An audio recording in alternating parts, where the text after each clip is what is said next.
you have to understand how unusual this is, because if you look at the system, the public radio systems, most of them started on air and are now attempting to have an online presence. And this is the first station that actually started with an online presence and moved over to an on-air presence. And it's great to have Delaware news. I am a new resident of Delaware. I've been living here for about a year and a half, and I found that I could not get real Delaware news. I mean, what's happening in the legislature, more than just, that when it leads kind of story.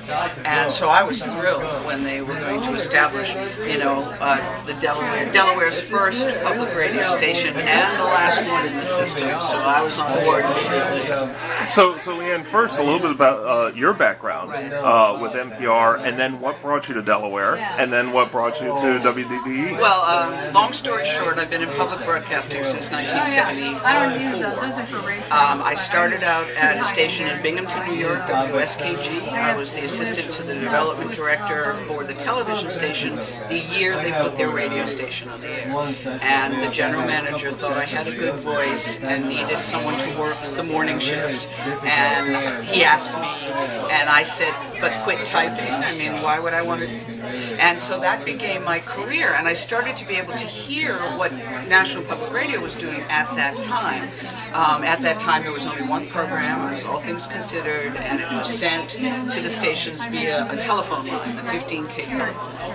And I moved there to work at WUHY, which is now WHYY in Philadelphia. I was sort of a production assistant with Terry Gross on Fresh Air, which was then a 3-hour local program. And then I moved to the network in 1979 as a production assistant for All Things Considered.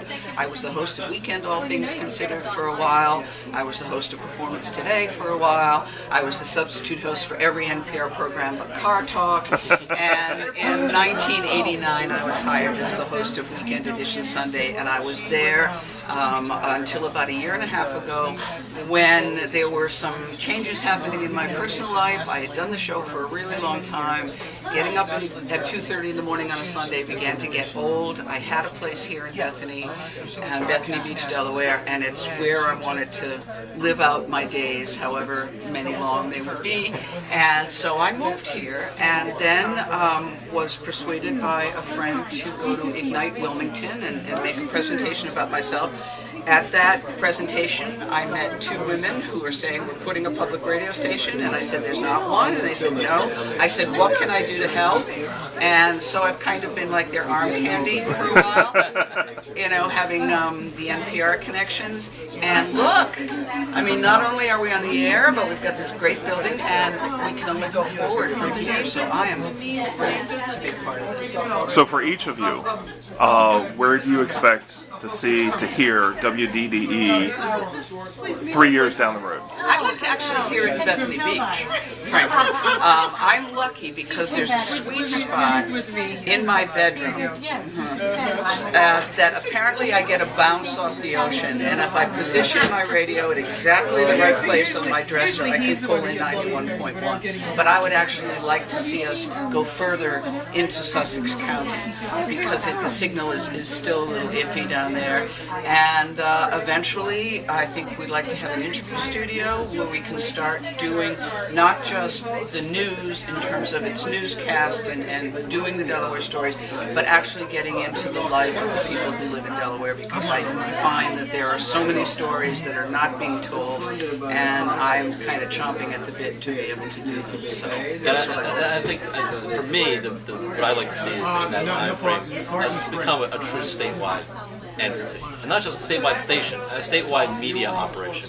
I think we came from an online existence, and I think there is a lot we can continue to do there. I think people go to the website now, they'll see that not only are we kind of taking the material we put on the air on there, but we're continuing to kind of honor where we started with the online content. We still have a lot of writers that work for us. They're doing those more in-depth stories, and we're being able to take some of those and bring them over to the radio side, and we're taking some of the radio things and moving them over to the website.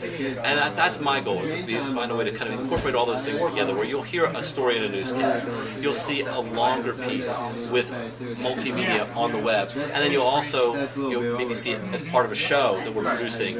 So there's so many different ways to tell these stories and kind of meet people where they are. Some people just want that, that basic information.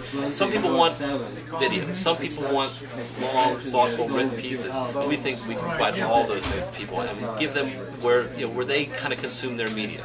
It's kind of a thing that'll float all boats. I'm involved with the Clear Space Theater Company now and a small theater company in Bethany Beach. And so there's this whole arts world that is really not being covered at all. There are fascinating retirees that have come down here that have a story to tell about their old lives and a story to tell about why they're here in Delaware and what they're doing in Delaware. And I mean, it's been said from the cornfields to the crab pots, there are stories to be told. And what's interesting is we've only been on the air for a short period of time.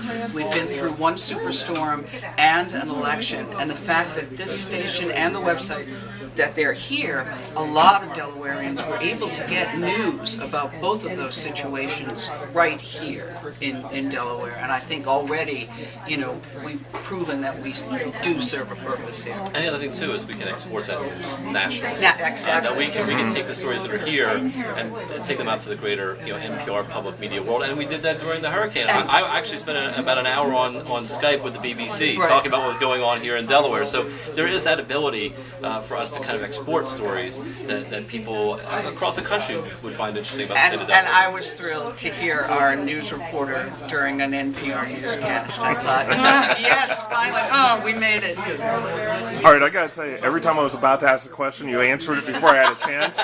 So, as far as being an awesome interview, you're an awesome interview. As far as making the host look good, you fail miserably. But, no, okay. Final thing I always offer. Anything else that you'd like to add about WDDE? Find us. I think that's the hardest part right now is people don't know that we're here. I've just had an email exchange with a gentleman that I'm not going to go into details, but he said, I was not aware that there was a new public radio station in Dover. So I think right now, that's what we want to do, to get the word out. We're at 91.1. If you can't pull in the signal on FM, go to WDDE.org and discover us, because if you discover us, you're going to be discovering yourself. Yeah, easily streamed on the website, easily streamed on your iPhone, your Droid. It's all there, so you can take us with you wherever you go. That's it.